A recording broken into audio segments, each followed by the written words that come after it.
మనకి వెంకటాచలంలో తిరుపతిలో రామచంద్రమూర్తి దేవాలయం ఒకటి ఉంది. మీరు ఈ మాట మీరందరూ చాలామంది చూసే ఉంటారు, నేను అనుకోవడం కోదండరామస్వామి దేవాలయం అని. ఈ మాట ఎప్పుడైనా వెడితే చూడని వాళ్ళు ఉంటే చూడండి. నిజంగా అక్కడ కుడి చేతి పక్కన ఉంటుంది సీతమ్మ తల్లి, అదో విచిత్రం. నిజంగా ఆ చేతిలో ధనస్సు పట్టుకుని నిలబడతాడు మహానుభావుడు. రామచంద్రుడు ఒక్కడే ఎలా నిలబడతాడు. ఆ చేతిలో కోదండం పట్టుకుని ఆ ధనస్సు పట్టుకుని నిలబడితే ఒక్కసారి ఇలా చూసేటప్పటికి మనకు ధైర్యం వచ్చేస్తుంది. తక్కువేమి మనకు రాముండొక్కడుండు వరకు అంటాడు మహానుభావుడు రామదాసు గారు.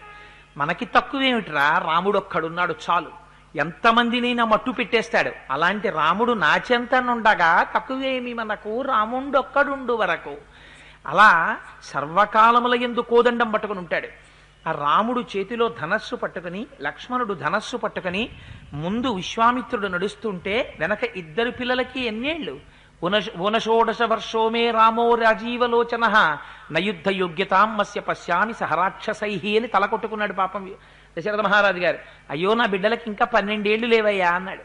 12 ఏళ్ల పిల్లవాడు, హంసతూలికా తల్పాల మీద తప్ప పడుకోవడం తెలియనటువంటి వాడు, రాజసౌధంలో పెరిగినటువంటి వాడు, 60,000 సంవత్సరముల వయస్సు వచ్చేంత వరకు కొడుకులు లేకపోతే అశ్వమేధయాగం పుత్రకామేష్టి చేస్తే పుట్టినటువంటి అల్లారు ముద్దు బిడ్డడు, గుణముల చేత సుశోభితుడు, అందరి చేత ఆకర్షింపబడినవాడు, అందరినీ ఆనందింపచేసినవాడు, ఏ కష్టము తెలియనివాడు, అప్పటి వరకు ఏ యుద్ధము చేయనివాడు. అటువంటి రాముడు లక్ష్మణుడితో కలిసి విశ్వామిత్రుడి వెనక నడుస్తుంటే 2 కోదండాలు పట్టుకుని వెడుతుంటే అంటారు వాల్మీకి మహర్షి, బ్రహ్మగారు అశ్వినీ దేవతలతో కలిసి వెడితో ఎలా ఉంటుందో అలా ఉందయా అన్నారు. బ్రహ్మగారు ఏం చేస్తారు? సృష్టి చేస్తారు. అలా ఇవాళ విశ్వామిత్రుడు కూడా ఒక సృష్టి చేయడానికే బయలుదేరుతున్నాడు. ఏమో సృష్టి? సృష్టి చేయడము అంటే ఉన్న సృష్టిని కాపాడడం కూడా సృష్టి.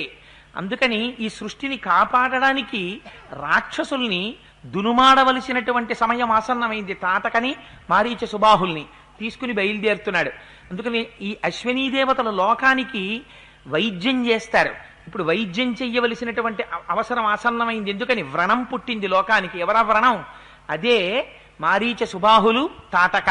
వీటిని ఆపరేట్ చేయాలి, సర్జరీ చేసి తీసేయాలి, శస్త్రచికిత్స చేసి. అందుకని ఎవరు వెళ్ళాలి వెనకాతల? ప్రథమో దైవ్యోభిషకు. మహానుభావుడు ఎవరు సకల ప్రపంచానికి కూడా ఎవరు వైద్యుడో అటువంటి వాడు బయలుదేరాలి. అందుకని చెప్పి వైద్యో వైద్య సదాయోగీ వీరః మాధవో మధు అతీంద్రియో మహామాయో మహోత్సాహో మహాబల